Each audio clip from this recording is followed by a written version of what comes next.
Hello guys, welcome to my channel. I am CP. Today's topic is TOC. But before going into the details of the topic, let me say you few points. Pehla points. This entire course of series will be based on this GATE exam, NET exam and ISRO exams. So the theories that are only relevant to this type of exam will be very briefly and very elegantly discussed over here. And the next TOC को समझाने के लिए मैं इस module को तीन defined module में divide कर रहा हूँ। तो पहले मॉड्यूल में हम लोग फाइनाइट ऑटोमाटा के सारे जो प्रॉब्लम है उसके बारे में बात करेंगे। नेक्स्ट है ग्रामर पार्ट और third one is your Turing machines. पहले वाला पार्ट में तो एकदम राइट फ्रॉम द बेसिक से हम लोग स्टार्ट करेंगे, टर्मिनोलॉजीज, फाइनाइट ऑटोमाटा, डीएफए, एनएफए। लेकिन इंपॉर्टेंट चीज़ क्या है, हर एक टॉपिक्स को आपके एक्सप्लेन करने के बाद मैं उस टॉपिक के ऊपर जितने सारे गेट में, नेट में, इसरो में, एग्जाम में क्वेश्चन आ चुके हैं सारे क्वेश्चन को मैं सॉल्व करवाऊंगा। लेकिन मेरा आपसे रिक्वेस्ट है क्योंकि वीडियो को आप एंड तक देखिए और कॉपी पेन में सारे इंपॉर्टेंट चीज़ को नोट डाउन कर लीजिए, क्योंकि जब आप क्वेश्चन को सॉल्व करना स्टार्ट करेंगे तब आपको कॉन्फिडेंस मिल जाएगा, आप जान पाएंगे कि आप प्रॉब्लम को कैसे सॉल्व करना है। So without wasting your time शुरू करते हैं आज के topics.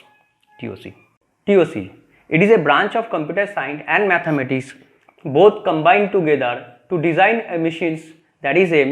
Sometimes it is called a mathematical model, sometimes it is called abstract model, in such a way that if a problem P is given to the machine, then the machine will be in the two states, yes or no. If the answer is yes, that means this problem is solved by the machines. If the answer is no, that means this problem is not solved by the machine. If the answer is yes, then how efficiently that problem is solved by the machines. If the answer is no, then that means what are the limitations of the machines or what types of problems cannot be solved by the machines. ये सारी चीज़ हम लोग समझेंगे इस TOC में। लेकिन पहले हम लोग एकदम बिगिनिंग से स्टार्ट करते हैं, बेसिक टर्मिनोलॉजी जानते हैं, उसके बाद धीरे धीरे हम लोग आगे बढ़ेंगे फाइनाइट ऑटोमाटा की ओर। तो शुरू करते हैं सिंबल से। So symbol, this is the basic building block of TOC। और सिंबल्स मतलब एनी अल्फाबेट्स, एनी डिजिट्स और any pictures can be symbols. Means cap से to cap Z, any symbol alphabets, और small A to small Z, any alphabets और any kind of pictures और any kind of digit right from 0 to 9। वे सारी चीज़ को हम लोग कहेंगे यहाँ पर, सारे एलिमेंट्स को हम लोग कहेंगे यहाँ पर सिंबल्स। सिंबल्स के बाद हम लोग जानते हैं input alphabets. What is input alphabet? It is denoted by sigma. And input alphabet said that it is a finite set of symbols. मतलब अगर आपको इनपुट अल्फाबेट बनाना है तो मुझे कुछ एलिमेंट्स की जरूरत है, सिंबल्स के कुछ एलिमेंट्स मुझे चाहिए। तो that's why it is called a finite set. मतलब हमेशा या आप ए या बी ले सकते हैं इस सिंबल से, या तो फिर आप 0,1 भी ले सकते हैं इस सिंबल से, या तो फिर आप ए, बी, सी या ए, ये सारी चीज भी लेकर। लेकिन that set has to be finite because the finite set of symbols, मतलब आपको फाइनाइट एलिमेंट्स को लेकर ही मुझे इनपुट अल्फाबेट बनाना है। नेक्स्ट पार्ट है मेरा string. String is a finite sequence of input alphabets and it is sometime denoted by small w। तो w के जरिए हम लोग एक स्ट्रिंग को डिफाइन करते हैं, और स्ट्रिंग मतलब है finite sequence of any input alphabet. अगर मुझे तो फिर मुझे स्ट्रिंग बनाने के लिए मुझे क्या चाहिए? इनपुट अल्फाबेट चाहिए। इनपुट अल्फाबेट क्या किससे बनता है? सिंबल के जरिए। तो इसलिए हम लोग सिंबल पहले पढ़ते हैं, उसके बाद इनपुट अल्फाबेट, उसके बाद स्ट्रिंग। और एग्जाम्पल क्या है? अगर मेरा इनपुट अल्फाबेट 0,1 है तो मतलब सारे कुछ 0 और 1 के एनी कॉम्बिनेशन को लेकर मैं स्ट्रिंग बना सकता हूँ, जैसे कि 0,1 या 1 या 0 या 0,0 या 1,1,1 या 1,0,1 एंड सो ऑन। ठीक है, तो फिर कुछ इंपॉर्टेंट पॉइंट्स मैं स्ट्रिंग को लेकर बताऊंगा, क्योंकि स्ट्रिंग के बारे में बहुत जानना आपको जरूरी है। तो स्ट्रिंग को लेकर कुछ इंपॉर्टेंट चीज़ आपको बताता हूँ। सो स्ट्रिंग मैंने पहले ही कह चुका हूँ कि it is a finite sequence of input alphabets and generally it is denoted by small w। तो फिर अगर कुछ एग्जाम्पल लेकर हम लोग समझते स्ट्रिंग क्या है। अगर मेरा इनपुट अल्फाबेट है, मान लीजिए 0,1, उसके जरिए मुझे एक स्ट्रिंग को डिफाइन करना है। तो एक एग्जाम्पल लेते हैं, स्ट्रिंग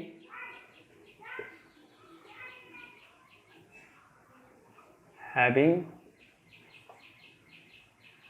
लेंथ 2। इतने सारे स्ट्रिंग लीजिए फ्रॉम इनपुट अल्फाबेट से जिसका लेंथ हमेशा 2 हो। तो मतलब लेंथ को कैसे हम लोग डिनोट करते हैं? It is denoted by mod of w। ठीक है, मॉड ऑफ w मतलब जितने सारे कैरेक्टर मौजूद है एक स्ट्रिंग में उसको कहते हैं हम लोग लेंथ। जैसे कि स्ट्रिंग ऑफ हैविंग लेंथ 2 मतलब 0, 0, 0, 1, 1, 0 एंड 1, 1। देखिए हर एक स्ट्रिंग में, ये मेरा एक W1 स्ट्रिंग है, ये मेरा W2 स्ट्रिंग है, ये मेरा W3 स्ट्रिंग है, और ये मेरा W4 स्ट्रिंग है, ठीक है। तो हर एक स्ट्रिंग में लेंथ हमेशा फाइनाइट है, that's why I return the finite sequence. मतलब इसका लेंथ कितना है 2, इसका लेंथ कितना है 2, number of character present in the string, the number of character present in the string, इसका लेंथ भी 2 है, इसका लेंथ भी 2 है। तो मतलब तो हमेशा स्ट्रिंग का लेंथ जो है वो हमेशा फाइनाइट होना चाहिए। तो फिर और एग्जांपल ले लेते हैं, स्ट्रिंग हैविंग लेंथ 3। तो वो सारी स्ट्रिंग लीजिए जिसका लेंथ हमेशा 3 होना चाहिए। तो फिर क्या है, कौन से होता है, 0 0 0 या 0 0 1 1 0 0 1 0 1 1 1 0 1 1 1, ठीक है। तो ये सारे पॉसिबिलिटीज है। तो मतलब देखिए हर एक स्ट्रिंग में जितने आप स्ट्रिंग उठाएंगे वो सारे स्ट्रिंग हमेशा फाइनाइट होना चाहिए, that's why I have written the finite sequence. और हर एक स्ट्रिंग का लेंथ कितना है 3, क्योंकि नंबर ऑफ कैरेक्टर कितना है इसमें 3, इसमें नंबर ऑफ कैरेक्टर कितना है 0 1 2 1 2 3, इसमें नंबर ऑफ कैरेक्टर कितना है। तो सारे स्ट्रिंग में नंबर ऑफ कैरेक्टर मेरा 3 है, that's why I have written the string must be finite sequence, ठीक है। तो ये है मेरा स्ट्रिंग। अब आगे जाकर देखते हैं what is a substring. Substring मतलब any part of string is called substring.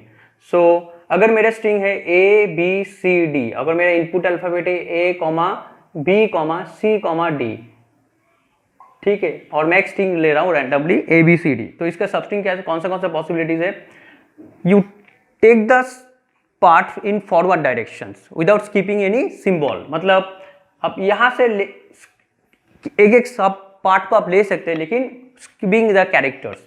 अब मैं तो फिर सबस्ट्रिंग कितना पॉसिबिलिटीज है, string of length 1, substring of length 1 कौन कौन हो सकता है, ए हो सकता है, बी हो सकता है, सी हो सकता है या डी हो सकता है, ठीक है। अब सबस्ट्रिंग ऑफ लेंथ 2 कितने सारे सबस्ट्रिंग पॉसिबल। अब देखिए यहाँ पर मैं ए भी ले सकता हूँ, क्या मैं ए सी ले सकता हूँ, नहीं, मतलब you cannot skip any character in between them. तो फिर मैं ए भी ले सकता हूँ, बी सी ले सकता हूँ, I can not take A D because you cannot skip any symbols in between them. B C को आप स्कीप नहीं कर सकते और टेक इन फॉरवर्ड डायरेक्शंस, ठीक है। तो फिर बी सी ले सकता हूँ, मैं सी डी ले सकता हूँ, ठीक है। और क्या ले सकता हूँ, तो फिर ये मतलब A B B C C D, ठीक है। अब तो फिर सबस्ट्रिंग ऑफ लेंथ 3 कितना पॉसिबिलिटीज है, देखिए ए बी सी ये स्ट्रिंग पॉसिबिलिटी है, क्या ए सी डी पॉसिबल है, नहीं, क्योंकि you cannot skip the B symbols, ठीक है। तो फिर बी सी डी पॉसिबल है, A B C B C D possible है, और कोई पॉसिबिलिटीज नहीं है। और सबस्ट्रिंग ऑफ लेंथ 4, तो substring of length 4 total substring itself in its substring, तो सबस्ट्रिंग ए की लेंथ पॉसिबल है जो है ए बी सी डी।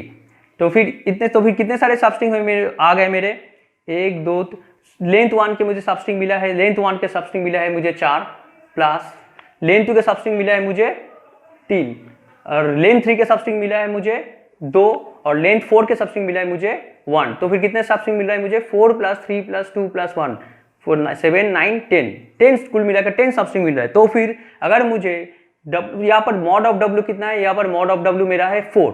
अगर मैं पूछूं अगर कोई मॉड ऑफ W = n हो जाए, मतलब n लेंथ का कोई अगर सबस्ट्रिंग लेंगे तो how many substring, n length का कोई स्ट्रिंग लेंगे तो how many substrings are possible. तो फिर पहले ही n लेंथ देखिए 1 लेंथ के जो 4 कैरेक्टर के बहुत सारे 4 पॉसिबिलिटीज है। तो फिर 1 लेंथ के कितने सारे सबस्ट्रिंग पॉसिबल है, 1 लेंथ के मुझे n सबस्ट्रिंग पॉसिबल है।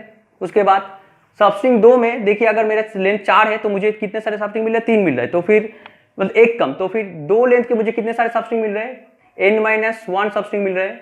और 3 लेंथ में कितने सारे सबस्ट्रिंग मिल रहे हैं, देखिए अगर 3 लेंथ मतलब अगर यहाँ पर 4 है तो मुझे 2 मिल रहे हैं। तो फिर यहाँ पर कितने सारे पॉसिबिलिटीज है, n-2। तो ऐसे करते करते मुझे लास्ट वाले सबस्ट्रिंग में मुझे कितने सारे मिल रहे हैं, एक ही सबस्ट्रिंग मिल रहा है। तो अगर जब अब n में पहुंच जाएंगे तो मुझे कितने सारे सबस्ट्रिंग मिल रहा है, n मिल रहा है। तो फिर इतने सारे सबस्ट्रिंग को अगर आप जोड़ देंगे तो कितना मिलेगा आपको, n × n + 1 / 2। सो ये क्वेश्चन गेट में आ चुका है कि how many substrings are possibles. तो this is the answers, the n × n + 1/2।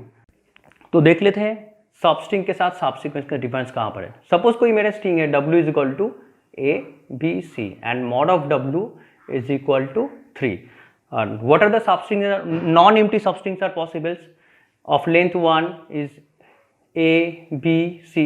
ये मेरा लेंथ 1 का सबस्ट्रिंग पॉसिबल है। अब लेंथ 2 के कितने सारे सबस्ट्रिंग पॉसिबल है, A B and B C, ये मेरे लेंथ 2 के सबस्ट्रिंग पॉसिबल है। और लेंथ 3 के कितने सारे सबस्ट्रिंग पॉसिबल है, A B and C. 1 substring possible है, ठीक है, लेंथ 3 के। तो कुल मिलाकर कितने सबस्ट्रिंग पॉसिबल हुए? 1 2 3 4 5 6, 6 मेरे सबस्ट्रिंग पॉसिबल है, क्योंकि मैंने फॉर्मूला कहा था n=n+1 डिवाइडेड बाई 2 जब मैं कंसिडर नहीं कर रहा हूँ नॉन एम्प्टी सबस्ट्रिंग को। तो फिर कितना हुआ देखिए, अभी लेंथ मेरा कितना है? 3 है, 3 into 3 + 1 divided by 2, that means 3 into 4 divided by 2, 2 to the 4 and 6। Okay, now what are the subsequences? मतलब आप कोई भी मतलब कई फॉरवर्ड डायरेक्शन में जाना है, लेकिन स्किपिंग इज अलाउड इन सब string, skipping is not allowed any symbols. यहाँ पर सब्सिक्वेंस में अब स्किपिंग इज अलाउड, क्योंकि अब सब्सिक्वेंस में देखते हैं considering only the non empty subsequences, ठीक है। तो फिर लेंथ 1 के कितने सारे सबस्ट्रिंग पॉसिबल है? ए, बी एंड सी। अब लेंथ 2 के कितने सारे सबस्ट्रिंग पॉसिबल है? बिकॉज स्किपिंग इज अलाउड, तो मैं ए भी ले सकता हूँ, क्या एसी ले सकता हूँ? हाँ ले सकते हो। मैंने फिर से कहा कि skipping is allowed but you take the string in forward direction, ठीक है। तो फिर एसी इज अलाउड, उसके बाद बीसी, ठीक है। तो फिर 3 सब्सिक्वेंसेस पॉसिबल। अब लेंथ 3 के कितने सारे सब्सिक्वेंसेस पॉसिबल है? 3 लेंथ के 3 सब मतलब एक ही सबस्ट्रिंग पॉसिबल। तो कुल मिलाकर कितने सबस्ट्रिंग हुए मेरे? 1 2 3 4 5 6 7। तो फिर 7 सबस्ट्रिंग हुए, जबकि मेरा लेंथ 3 है तो 7 सबस्ट्रिंग पॉसिबल। तो formula is 2 to the power, अगर मेरा लेंथ n हुआ तो कितने सारे substring possible? 2 to the power n-1।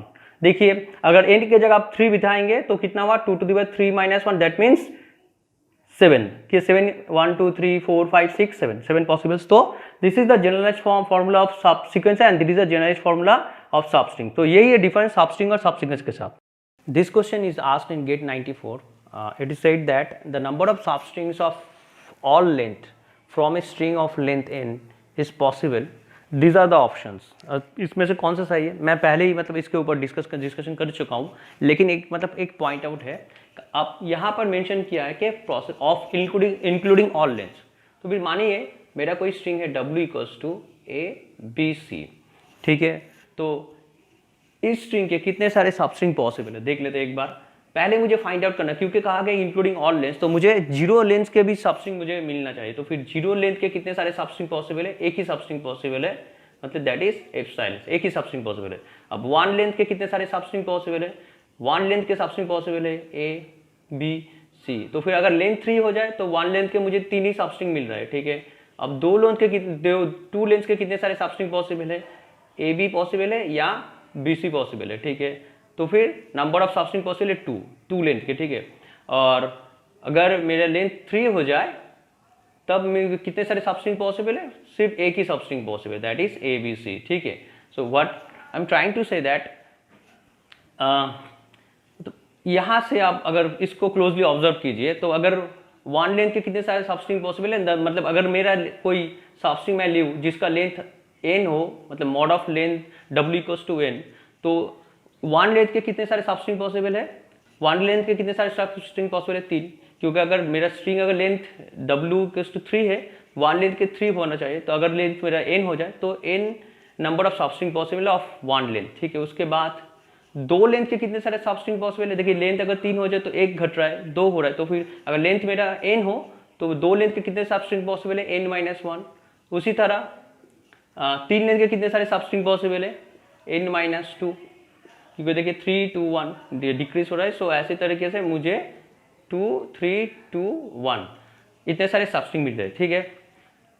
I am talking about the only non empty substrings, मतलब एप्सिलॉन अगर मैं छोड़ दूँ तो, ठीक है। तो फिर इतने सारे, तो फिर आंसर कितना आएगा? n×n+1 divided by 2। लेकिन इस प्रॉब्लम में कहा गया कि you should include all the lengths, that means you have to include this null string also, that means. तो फिर नाल अगर स्ट्रिंग मैं इंक्लूड कर दूँ तो मुझे एक स्ट्रिंग और जोड़ना चाहिए। तो फिर आंसर क्या होना चाहिए? ये। तो फिर obviously answer will be B. Now अभी देखते हैं हम लोग what is prefix and what is suffix of a given string w।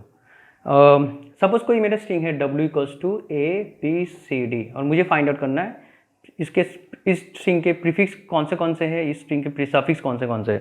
पहले बता दूं व्हाट इज प्रीफिक्स। प्रीफिक्स मतलब you taking the sub string in forward directions, और सफिक्स मतलब you taking the sub string in backward directions, ठीक है। तो फिर मैं अभी कंसिडर कर रहा हूं ओनली नॉन एम्प्टी सब स्ट्रिंग के बारे में, ठीक है। तो फिर कितने नॉन एम्प्टी सब स्ट्रिंग पॉसिबल है प्रीफिक्स के, और कितने नॉन एम्प्टी सब स्ट्रिंग पॉसिबल है सफिक्स के, देख लेते हैं। तो फिर फॉरवर्ड डायरेक्शन में मुझे जाना है तो ए हो सकता है, या ए बी हो सकता है, या ए बी सी हो सकता है, या ए बी सी डी, ठीक है। अब सफिक्स में मतलब आप पीछे से जाइए लेकिन सब स्ट्रिंग आपको लेना है, ठीक है। जैसे कि अगर डी पॉसिबल है या सी डी पॉसिबल है या बी सी डी। अब बी सी डी मतलब ऐसे नहीं कि डी सी बी, मतलब सब स्ट्रिंग मतलब बी सी डी होगा लेकिन आप लेंगे पीछे से, ठीक है। तो फिर बी सी डी और ए बी सी डी। तो फिर ये भी पॉसिबल है, मतलब एक स्ट्रिंग अपने आप पर ही सफिक्स है, वो स्ट्रिंग अपने आप पर ही प्रीफिक्स है, ठीक है। तो ये मतलब ये तो है सफिक्स और प्रीफिक्स। आगे चल के देखते हैं और एक ऑपरेशन स्ट्रिंग के ऊपर, concatenations denoted by dot. Suppose कोई मेरा स्ट्रिंग है W1 equals to A B C and W2 equals to suppose your input alphabet is equal to A comma B comma and C, ठीक है। तो मैंने फिर से कहा कि एक स्ट्रिंग अगर बनाना है तो हमेशा याद रखिए इनपुट अल्फाबेट क्या है मेरा। तो given input alphabet A comma B comma C, उसके हिसाब से मैं एक स्ट्रिंग बना रहा हूँ W equals to A comma B comma C, और W2 इक्वल्स टू माने कि मेरा बी सी है, ठीक है। अब कॉन्कैटिनेशन मतलब जोड़ना, तो W1 is followed by W2, ठीक है। कॉन्कैटिनेशन इसका मतलब है पहले W1 के स्ट्रिंग आप बिठाए उसके साथ जोड़ दीजिए BC स्ट्रिंग को, मतलब तो हो गया क्या ABC। लेकिन अगर मैं लिखूँ W2 कॉन्कैटिनेशन W1 तो क्या होगा, पहले BC आप लिखिए क्योंकि W2 पहले, उसके बाद ABC जोड़ दीजिए, ठीक है। अब और एक चीज़, तो यहाँ पर W1 W2 is not equal to W2 W1, ये चीज़ है। और एक important cheese, mod of W1 कितना होगा, यहाँ पर मॉड ऑफ W1 है 3, और यहाँ पर मॉड ऑफ W2 कितना है मेरा, मॉड ऑफ W2 2 है। और ये जो मेरा W1 W2 मैंने लिया है, mod of W1 and W2 equals to कितना हुआ, 1 2 3 4 5, तो 5 कैरेक्टर्स हैं। तो लेंथ मॉड मतलब लेंथ, तो लेंथ कितना हुआ इसके होल स्ट्रिंग का 5। तो मैं क्या कह सकता हूँ कि mod of W1 plus mod of W2 equals to mod of W1 W2। देखिए मॉड ऑफ W1 कितना हुआ आपका 3, यहाँ पर 2, तो कितना होगा यहाँ पर आ रहा है क्या 5। So left hand side is equal to right hand side. तो ये कंक्लूजन भी मैं ड्रॉ कर सकता हूँ, ये इंपॉर्टेंट पॉइंट है, अपनी कॉपी में नोट डाउन कर लीजिए, ठीक है। तो ये है मेरा concatenation string. So power of N alphabet, power of N alphabet मतलब if input that is sigma is an alphabet and we can express the set of all strings of a certain length by using exponential notations. That means W sigma to the power k is means the set of strings of length k. इसका मतलब क्या है, power of मतलब alphabet मतलब तुम उस सारे string को लो जिसका लेंथ मैं सर्टेन कर रहा हूँ, defined by this power sigma two the power के।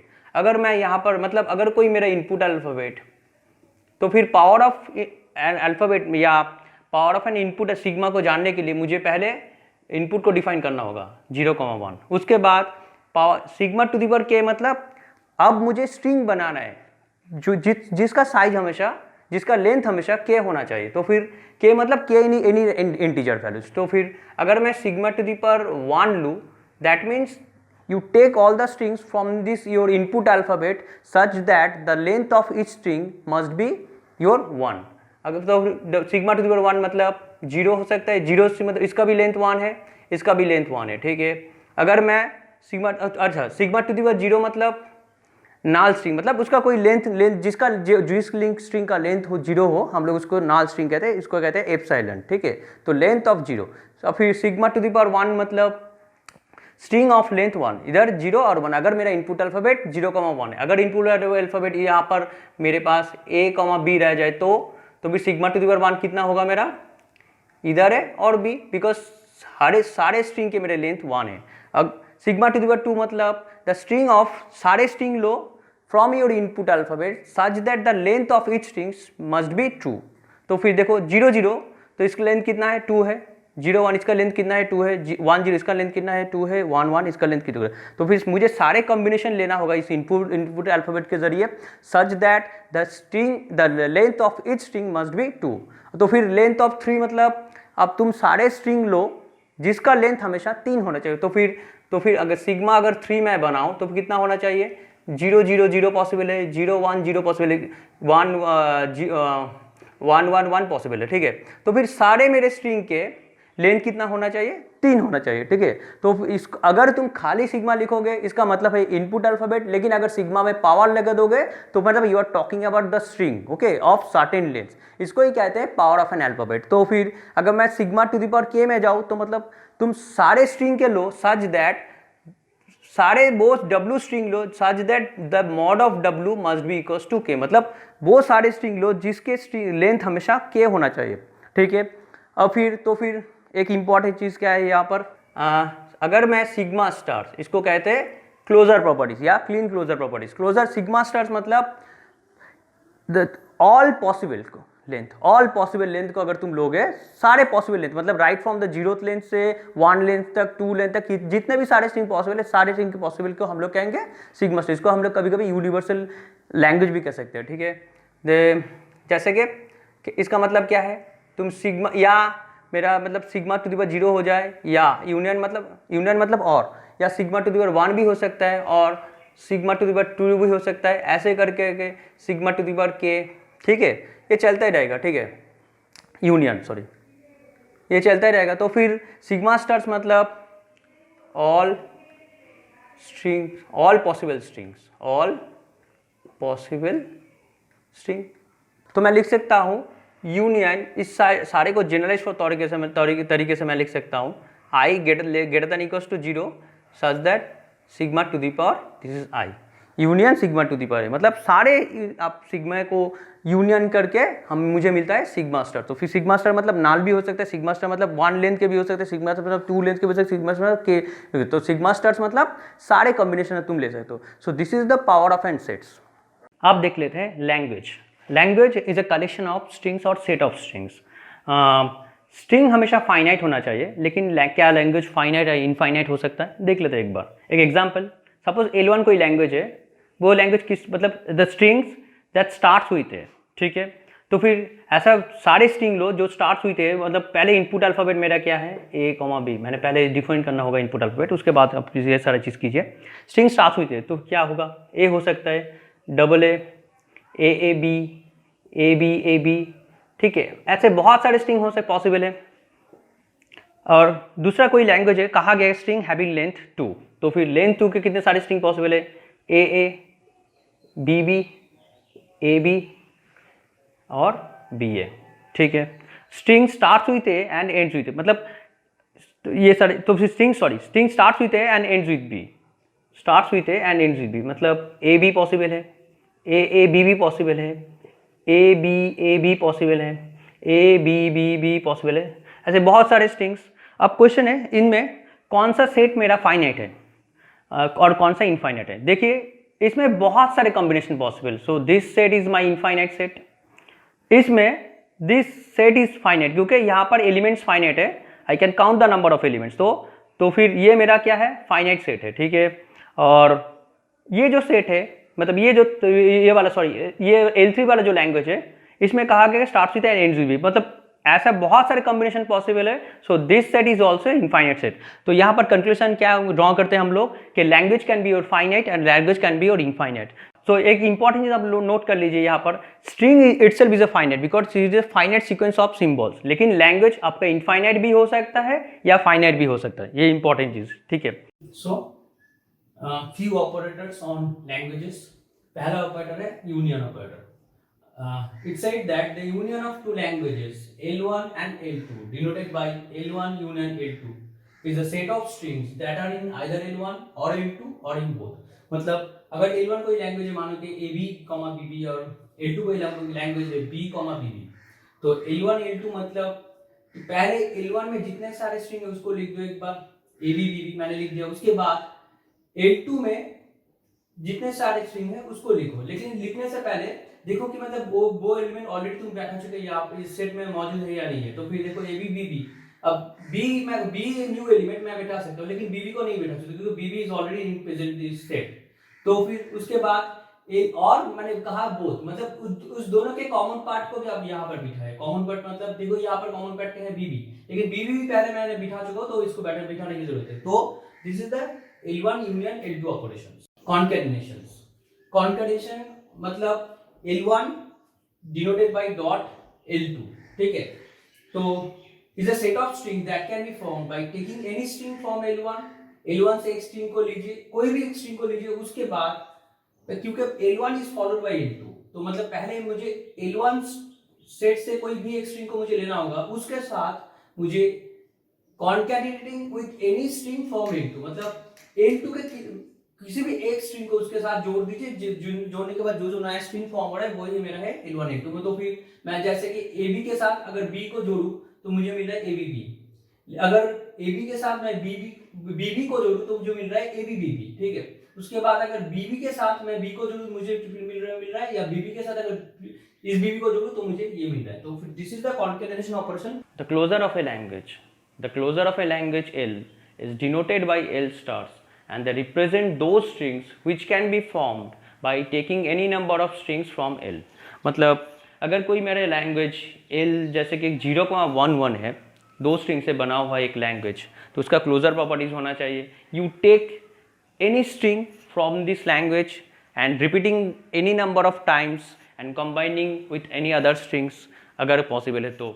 जैसे कि एल स्टार मतलब क्या है, स्टार मतलब क्लोजर प्रॉपर्टीज, तो मैंने कहा था क्लोजर प्रॉपर्टीज में हमेशा एप्सिलॉन होना चाहिए, तो नाल स्ट्रिंग पॉसिबल है। उसके बाद ऐसा भी पॉसिबल है आप 0 को एक बार उठाएंगे या आप 1 को लेंगे तभी ये भी मतलब ये भी स्टार मेरा 1 है। उसके बाद 0 के साथ अगर आप 0 को उठाएंगे तो 0 भी पॉसिबल है, या आप इंडिविजुअल 1 को उठाएंगे तो वो भी एक स्ट्रिंग पॉसिबल है, क्योंकि ये एक इंडिविजुअल स्ट्रिंग है, ये भी एक इंडिविजुअल मेरा स्ट्रिंग है। अब 1 को उठाएंगे इट इज़ पॉसिबल। उसके बाद 0 को आप 2 बार रिपीट कीजिए, ये भी पॉसिबल है, या 1 को रिपीटिंग फॉर 2 टाइम्स, 1 का अगर मैं 2 टाइम्स रिपीट करूँ, 1 को 2 टाइम्स रिपीट करके क्या मिलेगा 1 1 1 1, ठीक है, ये भी मेरा पॉसिबल स्ट्रिंग है। और या मैं 0 को 2 बार रिपीट करूँ, इसके साथ इस 1 को जोड़ दूँ, ये भी मेरा पॉसिबल स्ट्रिंग है। या फिर 0 को जितनी बार चाहे रिपीट करने के बाद मुझे लास्ट में 1 को जोड़, या 1 को 2 बार जोड़ू, ये भी पॉसिबल। So taking any number of strings from that language is called the closure properties, ठीक है। अब इसको अगर जनरलाइज फॉर्म में मुझे लिखना है तो एल स्टार मतलब मैंने पहले ही कह चुका हूँ, स्टार मतलब union of is this L to the power I, where इसको अगर मैं अगर लिखना चाहूँ एल स्टार को एक्सपेंड करना चाहूँ तो मैं लिख सकता हूँ L star equal to L to the power 0 union L to the power 1 union L to the power 2 union L to the power 3 and so on, ठीक है। मतलब इस तरीके से सारे L0 L1 को यूनियन करने के बाद मुझे मिल रहा है एल स्टार्स। तो फिर L0 मेरा क्या है, L0 मतलब you are talking about the epsilon strings, ठीक है। तो फिर L1 मतलब क्या होगा, L1 मतलब nothing but the language itself 0 which is nothing but 0,11। अब L2 मतलब क्या है, L2 मतलब L2 को मैं लिख सकता हूँ this is the concatenation of the language. मैं पहले ही कह चुका हूँ कि L2 मतलब L1 डॉट L1। अब L1 क्या है 0,11, उसको भी मैं फिर से भी लिख सकता हूँ 0,11। अब इस कॉन्केटेनेशन मतलब you take a string from this set and combined with any of the string from this set. तो क्या हो सकता है इसका आंसर, 0 को एक बार उठाइए, उसके साथ इस 0 को कंबाइन कीजिए, मुझे मिल रहा है 0 0। 0 के साथ उठाइए, उसके साथ 1 को कंपेयर कीजिए तो फिर मिल रहा है मुझे 0 1 1। अब 1 के साथ कंबाइन कीजिए 0 को तो फिर मिल रहा है मुझे 1 1 0, या 1 के साथ इस स्ट्रिंग को कंबाइन कीजिए मुझे मिल रहा है 1 1 1 1। तो this is my L2 and similarly you can find out that L3 equals to L1 को कॉन्कैटिनेटिंग फॉर 3 टाइम्स। तो फिर L4 क्या है मेरा, L4 मतलब L1 को कॉन्कैटिनेट कीजिए 4 टाइम्स तक, ठीक है। तो इस तरीके से मैं L टू द पावर क्या तो एल स्टार में निकालता हूँ। तो this is the closure properties of a language. और आगे चल के एक प्रॉब्लम को हम लोग सॉल्व करते हैं based on this concept. This question is asked in any competitive exams. It is said that a language L is a collection of strings since AB, AA, BA. Then the string that belonging to this L stars will be any of these options, either this strings or that string or none of this, ठीक है। तो इस problem को solve करने के लिए मैंने पहले पिछला वाला जो कॉन्सेप्ट आपको बताया था वो उस कॉन्सेप्ट को लेकर आप काम करेंगे। तो एल स्टार मतलब क्या है, एल स्टार मतलब any all string combinations, string combination मतलब अगर मेरे पास एल में ए बी ए कोई स्ट्रिंग है तो मतलब एल स्टार मतलब कैसा हो सकता है, ए बी इस दोनों स्ट्रिंग को लेकर एक स्ट्रिंग बन सकता है, या ए बी 2 बार रिपीट होकर इसके साथ कॉन्कैटिनेट हो सकता है, या एप्सिलॉन भी हो सकता है क्योंकि नाल भी पॉसिबल है कि स्टार क्लीन क्लोजर मतलब नाल, या ए बी एक बार लेकर आप इसको भी बार बार रिपीट कर सकते हैं, ये ऐसे बहुत सारे स्ट्रिंग पॉसिबल है, मतलब एल स्टार। तो फिर मुझे आंसर देखना होगा, तो इस कॉम्बिनेशन मतलब कोई स्पेसिफिक कॉम्बिनेशंस इसका आंसर होना चाहिए। तो एल स्टार मतलब देखिए, अगर मतलब इसको कॉम्बिनेशन मान लीजिए मैंने इसको W1 पकड़ा, इसको W2 and this is my W3। अगर इसको W1, इसको W2, इसको W3 पकड़ो तो मतलब तो एल स्टार मतलब क्या होगा? एल स्टार मतलब W1 W2 हो सकता है, या W1 W2 W3 भी पॉसिबल है, या W1 W1 W2 W3 भी पॉसिबल है। ऐसे बहुत सारे कॉम्बिनेशन पॉसिबल है, तो उसका आंसर मुझे देखना होगा। तो फिर देख लीजिए पहले, मतलब हम लोग एजम्पशन क्यों पकड़े, तो सॉल्व करने आसानी भी होगी हम लोगों को। तो इसको अगर मैं W1 पकड़ूँ तो ए भी मेरा W2 है, but since single is not present in this L, so this string is not possible. अब इसको डबल ए, हाँ पॉसिबल है, डबल ए मतलब W2। अच्छा, बी डबल ए मतलब W3 भी पॉसिबल, लेकिन सिंगल ए कहीं पर नहीं है, तो फिर ये आंसर भी पॉसिबल नहीं है। अब देख लीजिए नेक्स्ट वाला ऑप्शन, बी डबल ए, इसको हम लोग कहेंगे W3, ठीक है। अच्छा, उसके बाद ए बी, तो ए बी को मैं W1 पकड़ा, वो भी सही है। उसके बाद डबल ए पॉसिबल है, क्योंकि डबल ए मतलब W2, ठीक है, W2 पॉसिबल है।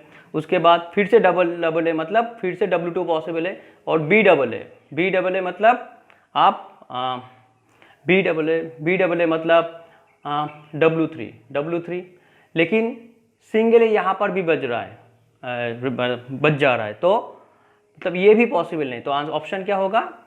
None of this. अगर यहाँ पर मेरा सिंगल ए प्रेजेंट नहीं होता तब मेरा आंसर सही होता, लेकिन यहाँ पर सिंगल रिमेनिंग ए बच गया है, तो मतलब that means this string is not valid, so answer is my none of this. So अगर मुझे लैंग्वेज जानना है तो मुझे स्ट्रिंग जानना जरूरी है, अगर स्ट्रिंग जानना है तो मुझे इनपुट अल्फाबेट जानना जरूरी है, अगर इनपुट अल्फाबेट जानना है मुझे तो फिर मुझे सिंबल जानना जरूरी है। So that's why symbol is called the basic building block of theory of computation. आगे हम लोग देखते हैं क्या होगा इंपॉर्टेंट चीज। अगर मानिए कोई लैंग्वेज है मेरा L और कोई स्ट्रिंग है मेरा W, और मैं चेक कर रहा हूँ whether this string belonging to this L और नॉट, मतलब वो स्ट्रिंग क्या इस L लैंग्वेज में मौजूद है या नहीं है। तो उस चेक करने के लिए मुझे पहले जानना होगा ये जो मेरा L लैंग्वेज है whether it is a infinite language और whether it is a finite language. Consider पहले कर लेते हैं कि लैंग्वेज मेरा फाइनाइट है, जैसे कि L एक लैंग्वेज स्ट्रिंग्स हैविंग लेंथ 2। तो यहाँ पर अगर मेरा इनपुट अल्फाबेट है A, B, तो स्ट्रिंग है, तो फिर कितने सारे पॉसिबल है, A B, B A and B B. तो this is a finite language example, ठीक है। अगर अब मुझे सर्च करना होगा कोई भी रैंडमली स्ट्रिंग W, क्या वो W इस सेट में मौजूद है या नहीं है, उसको चेक करने के लिए सपोज ये जो सारे कॉम्बिनेशन में है मैं इस मेमोरी में स्टोर कर रहा हूँ, और मेमोरी मेरा सिंस मेमोरी इज फाइनाइट, तो फिर मतलब ये स्टोर करने में कोई दिक्कत नहीं है मुझे, A B, B A and B B, ठीक है। अब मुझे सर्च करने के लिए मुझे सर्च करना बहुत इजी है, क्योंकि मैं एक एक स्ट्रिंग को उठाऊंगा, उसके साथ W को कंपेयर करूंगा, उसके बाद बताऊंगा कि मतलब if it is that W is match to any of the string that means that W belonging to this L। लेकिन अगर मेरा लैंग्वेज इनफाइनाइट हो, जैसे कि L1 string starts with A, मतलब इसमें बहुत सारे कॉम्बिनेशन पॉसिबल है, इसमें A B A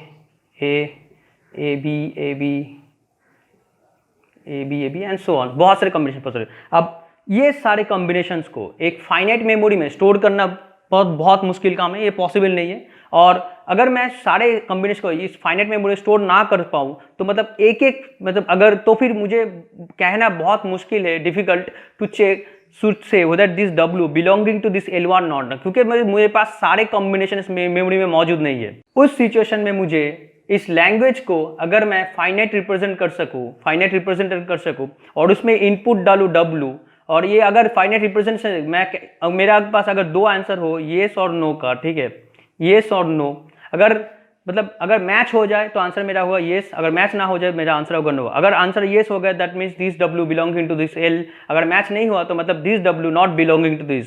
so this finite representation of this infinite language is called your finite automata, okay.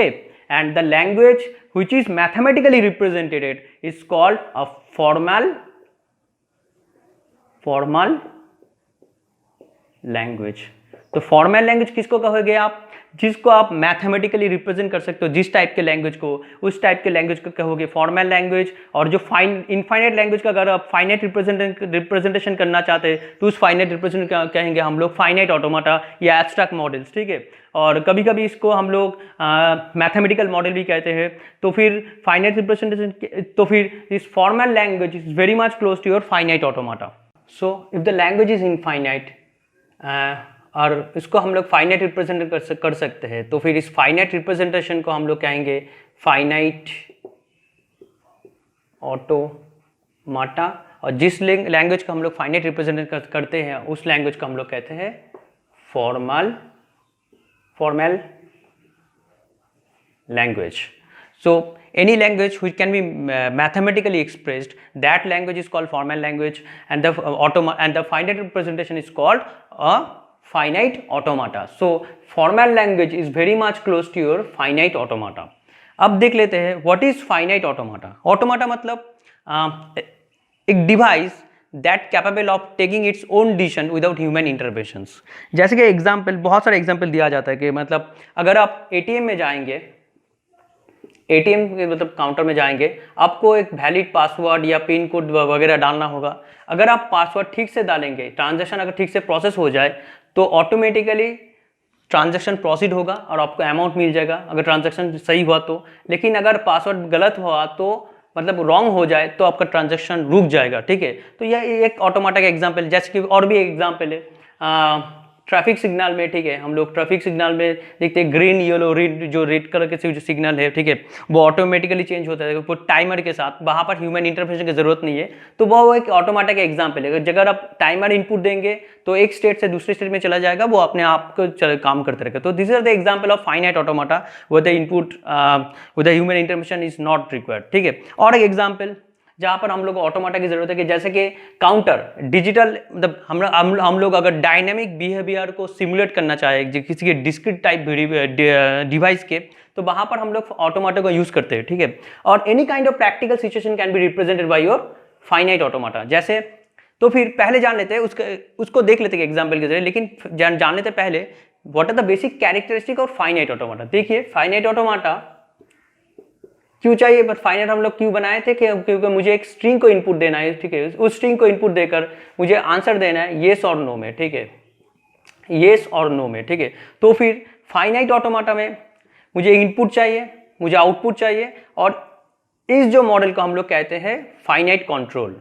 Finite control मतलब this is nothing but collection of states, collection of states. तो फिर finite automata के कितने सारे characteristic है? 3 characteristic है। एक है मेरा इनपुट, दूसरा है मेरा फाइनाइट कंट्रोल जो कि कलेक्शन ऑफ स्टेट्स है, तीसरा है मेरा आउटपुट, ठीक है। अब स्टेट्स क्या है? States is nothing but the activity और द प्रेजेंट सिचुएशंस, ठीक है। अब एक एग्जांपल के जरिए समझते हैं हम लोग। मैंने पहले कहा था कि ऑटोमेटा को आप लोग प्रैक्टिकल किसी भी प्रैक्टिकल सिचुएशन को भी आप ऑटोमेटिक के जरिए रिप्रेजेंट कर सकते हैं। जैसे कि डेटा स्ट्रक्चर हम लोग पढ़ चुके हैं। डेटा स्ट्रक्चर में एक प्रॉब्लम है जहां पर स्टैक, जिसको हम लोग कहते हैं स्टैक, ठीक है। स्टैक में 2 ऑपरेशन, 2 एक्टिविटीज है, एक है मेरा पुश और दूसरा है मेरा पॉप। अब पुश मतलब you are inserting 1 element into the stack, और पॉप मतलब you are deleting 1 element from the stacks. तो ये these are the activities, push and popping, ठीक है। और पुश एंड पॉपिंग के जरिए हम लोग स्टैक को फिलअप करते हैं और स्टैक को एम्प्टी भी करते हैं, ठीक है। अब इसको मैं ऑटोमेटा के जरिए कैसे रिप्रेजेंट करूं? तो ऑटोमेटा को रिप्रेजेंट करने के लिए मुझे पहले तो मतलब ऑटोमेटा को रिप्रेजेंट करते पहले मुझे स्टेट्स चाहिए, ठीक है। मैंने कहा था automata represented by finite control, that is number of states. तो यहाँ पर स्टेट्स कौन सा है? एक्टिविटीज है, pushing states and popping states. अब ये जो मतलब एल्गोरिदम है, जो स्टैक का जो एल्गोरिदम है, तो अगर मैं आप कंप्यूटर में रन करवाऊंगा तो पहले कौन सा स्टेज होगा? पहला एक्टिविटी है मेरा एग्जीक्यूशन फेज, क्योंकि अगर कंप्यूटर में आप जब तक ना कोड को रन करेंगे तब तक आपको पुशिंग या पॉपिंग पॉसिबल नहीं है। तो इनिशियल स्टेज मेरा कौन सा है? एग्जीक्यूशन स्टेज है। बाद में मैं पुशिंग कर सकता हूं या पॉपिंग कर सकता हूं, तो ठीक है। तो इनिशियल स्टेज या स्टार्टिंग स्टेज इसको कहते हैं execution, denoted by this arrow, ठीक है।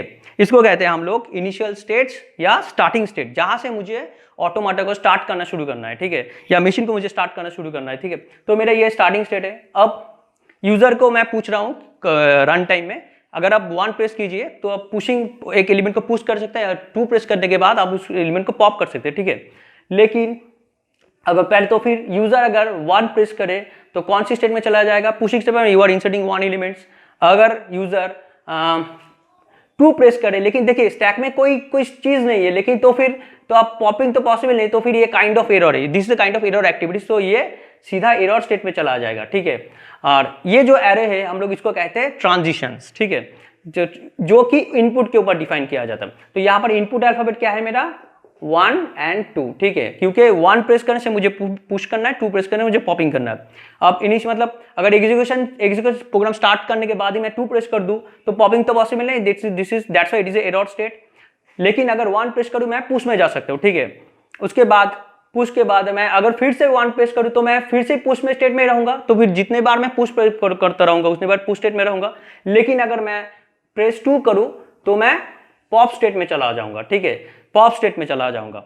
पॉप स्टेट में चला जा मतलब पॉप स्टेट में जाने के बाद मैं अगर फिर से 2 प्रेस करूं तो मैं फिर से पॉप स्टेट में चला जाऊंगा। लेकिन अगर मैं अभी पॉप स्टेट में जब रहने के बाद एक बार पॉप कर 2 बार 3 बार पॉप करने के बाद अगर मैं सोचूं फिर से मुझे पुश करना है तो मैं प्रेस 1 करूं तो मैं फिर से पुश स्टेट में चला जाऊंगा। तो in this way this algorithm, stack algorithm can be represented by finite automata, ठीक है। तो आगे चल के और भी एग्जांपल देख लेते हैं, जैसे फाइनाइट ऑटोमाटा के बारे में और भी डिटेल्स जान लेते हैं।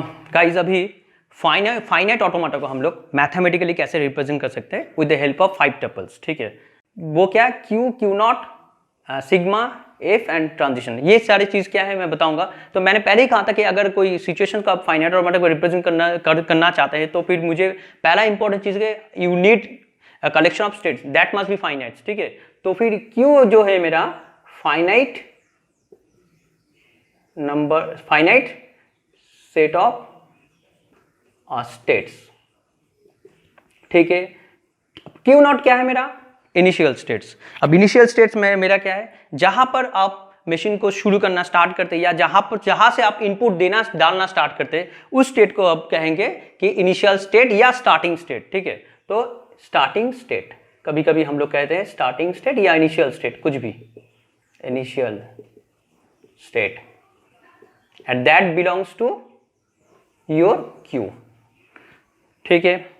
और इनपुट अल्फाबेट क्या है, मैंने कहा था कि अगर अब ऑटोमेटिकली आप बेसिकली क्या देते, स्ट्रिंग देते, तो स्ट्रिंग देने के लिए मुझे एक इनपुट मतलब स्ट्रिंग बनाने के लिए मुझे इनपुट अल्फाबेट की जरूरत है, that's why I have written input alphabets. और एफ क्या है मेरा, ये फाइनल स्टेट्स है, फाइनल स्टेट्स।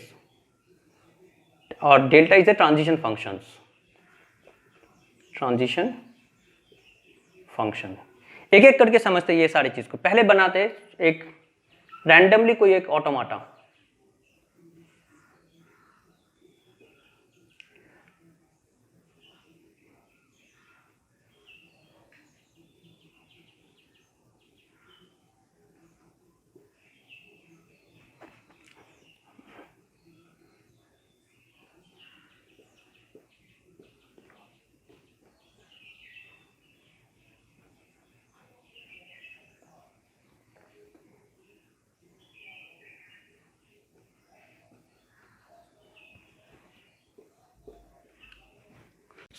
ये मेरा एक रैंडम ऑटोमाटा है, जहाँ कोई भी ऑटोमाटा मैंने बना दिया, आप कुछ भी बना सकते हैं, डिपेंड्स ऑन द सिचुएशंस। तो फिर यहाँ पर स्टार्टिंग स्टेट कौन है मेरा, स्टार्टिंग स्टेट क्यू नॉट, ये मेरा है Q0 मार्क बाई एरो, मैंने पहले ही कहा था। और फाइनल स्टेट को हम लोग हमेशा डबल सर्कल के जरिए कहते हैं कि मतलब यहाँ पर फाइनल स्टेट कौन है मेरा, Q3, ये मेरा फाइनल स्टेट्स है। और स्टेट्स कौन सा है, Q0, Q1, Q2 and Q3, ये सारे मेरे स्टेट्स हैं। उसके बाद इनपुट अल्फाबेट क्या है मेरा, इनपुट अल्फाबेट ए और बी के ऊपर काम कर रहा है, तो ये मेरा input alphabet A comma B है।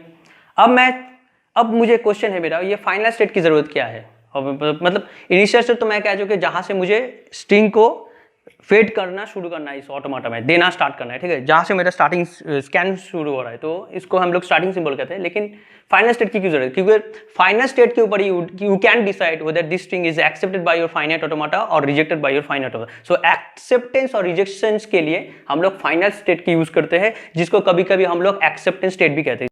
अब देखते हैं व्हाट इज ट्रांजिशन फंक्शंस।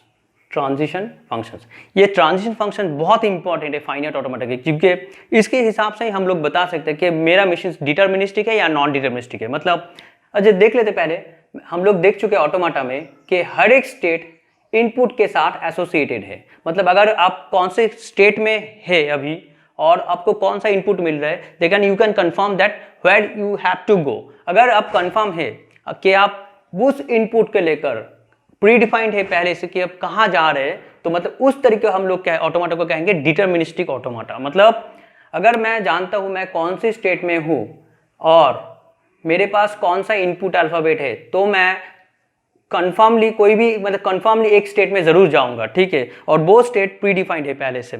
ले तो फिर इस तरीके के स्टेट को हम लोग मतलब इस तरीके के ट्रांजिशन को हम लोग कहते हैं डिटर्मिनिस्टिक फाइनाइट ऑटोमाटा।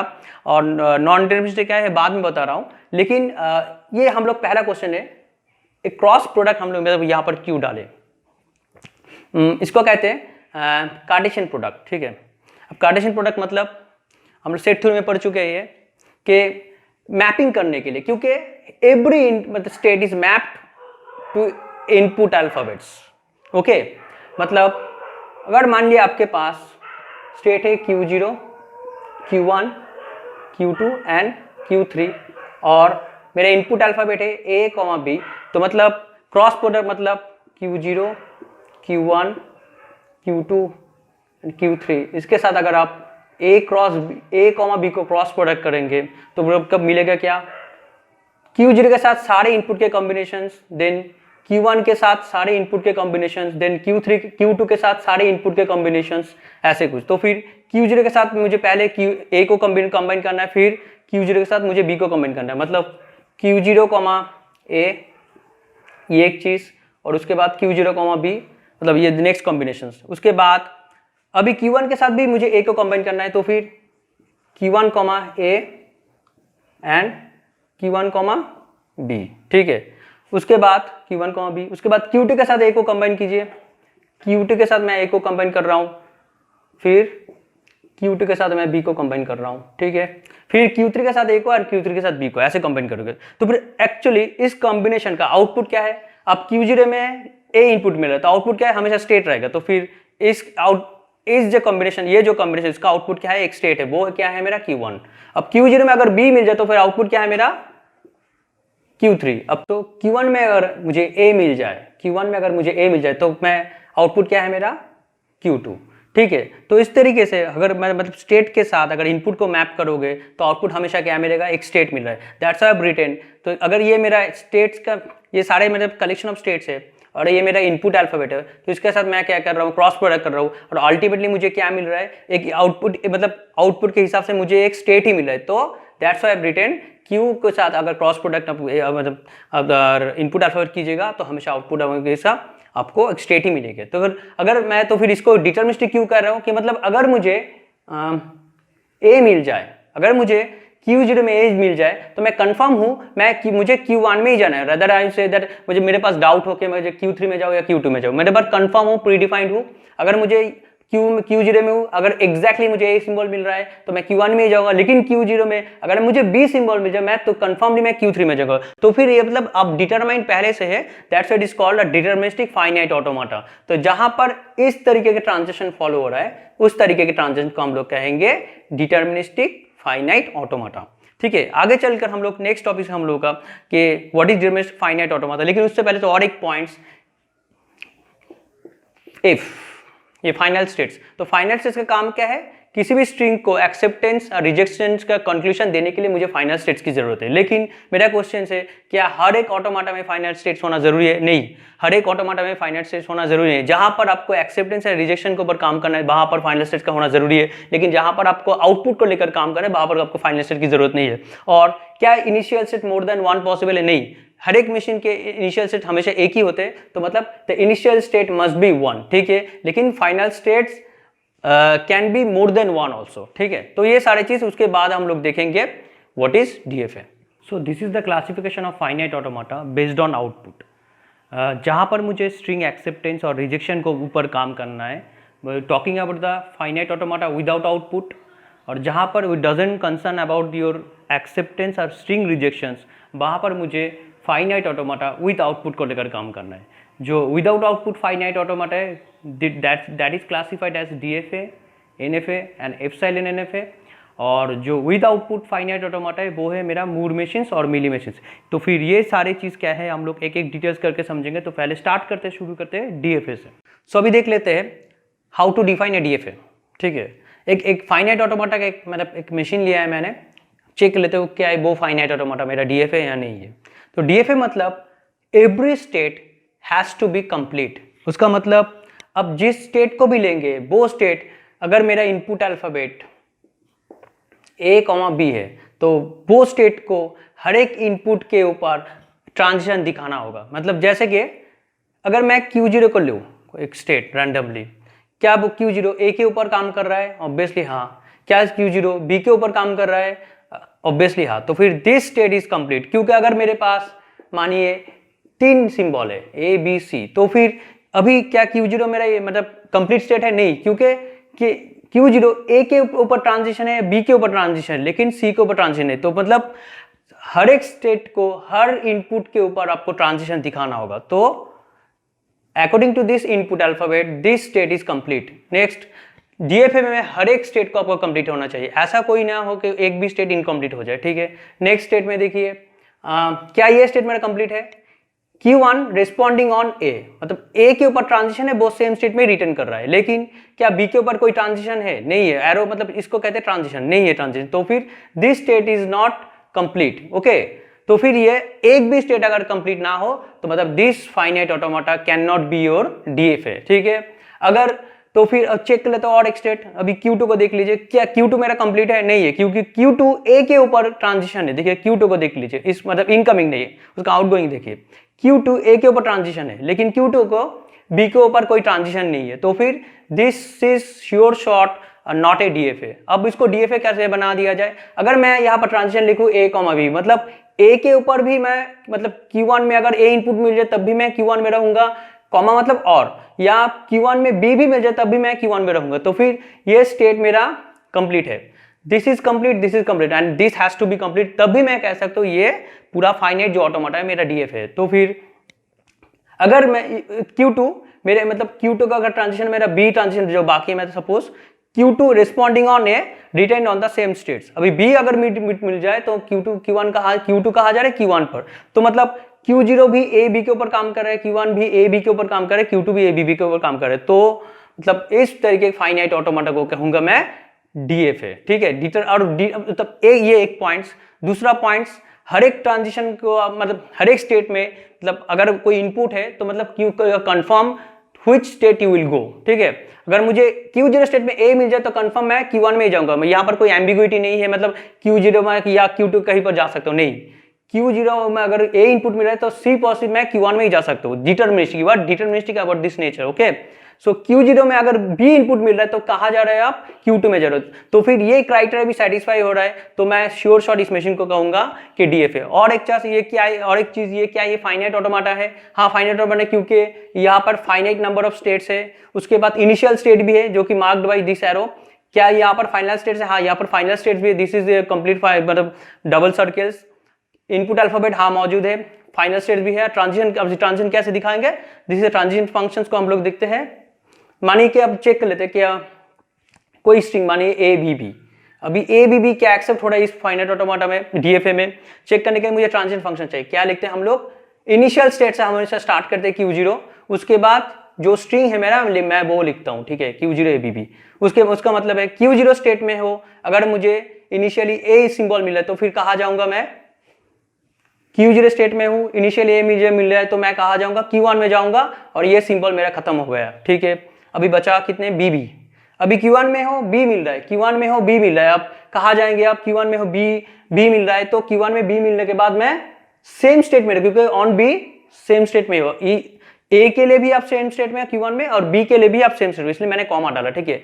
तो फिर डेल्टा में Q1 में मैं Q1 में रहूंगा, फिर से Q1 comma B, Q1 comma मतलब Q1 में अगर बी मुझे मिल जाए तो कहां पर रहूंगा, देखिए ये ट्रांजिशन कहां पर जा रहा है, यहां पर जा रहा है, ए के लिए भी और बी के लिए भी, तो फिर मैं जा रहा हूं Q1 में। तो फिर Q1 क्या, अब क्वेश्चन है क्या Q1 मेरा फाइनल स्टेट है, मतलब क्या Q1 बिलोंग्स टू एफ, क्या Q1 मेरा फाइनल स्टेट है, नहीं Q1 मेरा फाइनल स्टेट नहीं, Q2 मेरा फाइनल स्टेट, तो फिर Q1 not belongs to final state, that's why this string is rejected. क्योंकि मैंने कहा पूरा स्ट्रिंग स्कैन होने के बाद अगर आप फाइनल स्टेट में पहुंच जाए, Q2 में पहुंच जाते तब मैं कह सकता हूं दिस स्ट्रिंग इज एक्सेप्टेड। तो इस तरीके से हम लोग DFA बनाते हैं।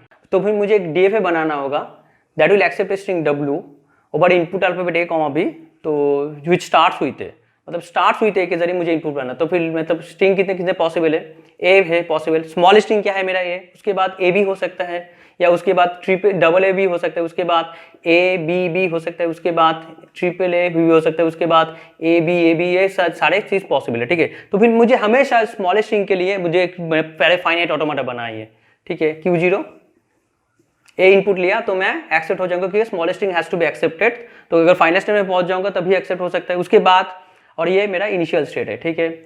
अब मैं क्वेश्चन है क्या मेरा ये जो फाइनाइट ऑटोमेटा क्या ये DFA, नहीं, क्योंकि DFA में हर एक स्टेट का कंप्लीट होना चाहिए, तो फिर इस स्टेट को पहले मुझे कंप्लीट करना होगा, उसके बाद इस स्टेट को कंप्लीट करना है। तो फिर Q0 में अगर जाऊं तो Q0 A के लिए रिस्पॉन्स कर रहा है लेकिन B के लिए उसका कोई ट्रांजिशन नहीं है। अब B के लिए ट्रांजिशन मुझे बनाना होगा, तो फिर क्या B के लिए मैं सेल्फ लूप लगाऊं या B के लिए कोई नया ट्रांजिशन लूं या B को मतलब फाइनल स्टेट में भेज दूं देखने के लिए। तो फिर अगर मैं B को सेल्फ लूप लगा दूं तो फिर कॉन्सेप्ट, तो फिर क्या ये वैलिड है ऑटोमाटा, देख लेते। BA वैलिड स्ट्रिंग नहीं हो सकता क्योंकि स्टार्ट्स विद B, लेकिन यहां पर देखिए B, अब तो फिर अब अगर डेल्टा ट्रांजिशन लगाएंगे Q0 में BA, ठीक है। तो फिर Q0 B में मतलब Q0 में जाएंगे, उसके बाद Q0 में अगर A मिल जाए तो अब कहा जाएंगे Q1 में चले जाएंगे which is belongs to final state, तो ये एक्सेप्ट हो रहा है, लेकिन this is your invalid string, ठीक है। तो फिर सेल्फ लूप आप नहीं लगा सकते हैं, मतलब तो फिर आप एक काम कीजिए, क्या मैं इसको फाइनल स्टेट में जोड़ दूं, अगर फाइनल स्टेट में जोड़ दिया तो B अगर स्मॉल स्ट्रिंग अगर मेरा B है तो भी वो भी एक्सेप्ट हो जाएगा, लेकिन ये अगेंस्ट द मतलब प्रॉब्लम है क्योंकि प्रॉब्लम में कहा गया ऑलवेज स्टार्ट्स हुई थे, तो लेकिन अगर B से शुरू आता है ये तो एक्सेप्ट नहीं होना चाहिए, तो फिर मतलब इसको हम लोग फाइनल स्टेट ट्रांजिशन में नहीं लगा सकते, तो कहाँ लगाएंगे, तो मैं इसको दूसरी कोई स्टेट में भेज देता हूँ, ठीक है। मानो कि वो मेरा है Q2, अब Q2 में अगर B मिल जाए तो मैं Q2 में जा रहा हूं, ठीक है। तो फिर अकॉर्डिंग टू दैट ये स्टेट मेरा कंप्लीट हो चुका है। अभी देखते हैं Q2 को, सॉरी Q1 को, ठीक है।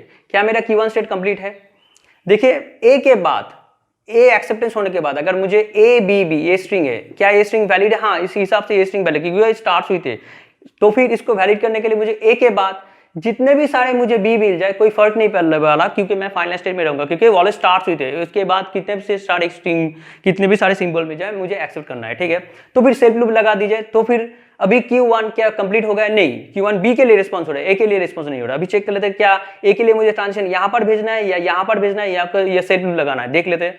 A अगर ऐसा स्ट्रिंग है, क्या ये स्ट्रिंग वैलिड है, हाँ ये स्ट्रिंग वैलिड है क्योंकि स्टार्ट हुई थे, तो ये स्ट्रिंग वैलिड है, लेकिन क्या ये ऑटोमेटा वैलिड कर रहा है, देख लीजिए। A में फाइनल स्टेट के जाने के बाद मुझे काम क्या है, मेरे टारगेट ने मुझे फाइनल स्टेट में ही रिटर्न करना होगा। देखिए B में तो मैं फाइनल स्टेट में रहूंगा, लेकिन तो उसके बाद जितने भी सारे मुझे A मिल जाए फिर भी मैं फाइनल स्टेट में रहूंगा, तो फिर मैं यहाँ पर अगर कॉमा डाल दूं, मतलब यहाँ पर B कॉमा है, मतलब B के लिए भी सेल्फ लूप है, A के भी लिए भी सेल्फ लूप, तो फिर कैसे काम कर रहा है देख लीजिए। Q0 initial state A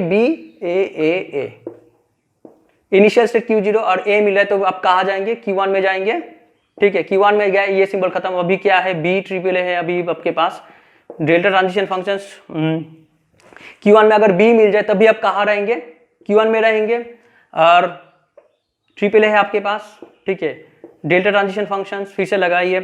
Q1 में अगर A मिल जाए, Q1 में अगर मिल जाए तो फिर सेल्फ लूप है A में, तो फिर मैं Q1 में रहूंगा और फिर से एक सिंबल खत्म होगा, दो सिंबल बाकी है अभी डेल्टा Q1, फिर से अगर A मिल जाए तो सेल्फ लूप है, तो फिर भी मैं Q1 में रहूंगा और मेरे पास एक सिंबल है, उसके बाद डेल्टा, फिर से Q1 के बाद फिर से A मिल रहा है, तो फिर मैं कहाँ जाऊंगा, Q1 में ही रहूंगा, और Q1 is a final belong to final state, that means this string is accepted, so this is a validate string. ठीक है, तो इस तरीके से मतलब ये स्टेट भी कंप्लीट हो चुका है, ये स्टेट भी कंप्लीट हो चुका है। आप देखते हैं क्या ये स्टेट कंप्लीट है। देखिए ये स्टेट ए के ऊपर भी कोई ट्रांजिशन नहीं है, बी के ऊपर भी कोई ट्रांजिशन नहीं, लेकिन क्या अभी क्वेश्चन है मेरा, अच्छा बी ए क्या वो वैलिड स्ट्रिंग है? नहीं है, क्योंकि बी से अगर शुरू भी हो जाए तब उसके बाद जो भी स्ट्रिंग आए मुझे, मतलब उसके बाद जितने भी सारे ए या जितने भी सारे बी आए मुझे फर्क नहीं पड़ने वाला। तो फिर ठीक है, तो फिर मुझे इसको सेल्फ लूप दे दीजिए, क्योंकि सेल्फ लूप डाल दिया मैंने बी के लिए भी और ए के लिए भी, क्योंकि अगर बी से शुरू हो जाए तो मतलब वो स्ट्रिंग कभी वैलिड नहीं हो सकता। इसलिए मैं मतलब अगर बी से शुरू जब मैं ऐसे स्टेट में जाऊंगा जहां से मैं कभी फाइनल स्टेट में ये मतलब या इनिशियल से मैं ना पहुंचू, ठीक है, तो फिर इस तरीके के स्टेट को हम लोग कहेंगे डेड स्टेट। डेड स्टेट मतलब जहां पर आपको स्ट्रिंग को रिजेक्ट करना है, जैसे कि बी ए, ठीक है। अब बी ए आप Q0 से अगर स्टार्ट करेंगे तो देखिए Q0 में स्टार्ट किए, बी में मिल गया तो फिर इस स्टेट में चले जाएंगे, फिर बी मिला तो फिर भी Q2 में चले जाएंगे, फिर ए मिल गया, अब तब भी आप इस स्टेट में ही रहेंगे, क्योंकि फिर भी कभी भी आप फाइनल स्टेट में या इनिशियल स्टेट में नहीं जा पाएंगे। तो इस तरीके के स्टेट को हम लोग डेड स्टेट में कहते हैं, जहां से हम लोग वापस कभी नहीं जा सकते, ठीक है। तो फिर अगर डेड स्टेट में चला जाओ कोई में सिंबल को लेकर, that means this string is invalid for this finite automata. तो इस तरीके से हम लोग एक डीएफए डिजाइन करते हैं, जहां पर देखिए हर एक स्टेट मेरा कंप्लीट है। This state responding on B and A, this state also responding on B and A, this state is responding on A and B, ठीक है। तो सारे स्टेट को अगर कंप्लीट हो तभी आप कह सकते हैं ये मेरा डीएफए है, ठीक है।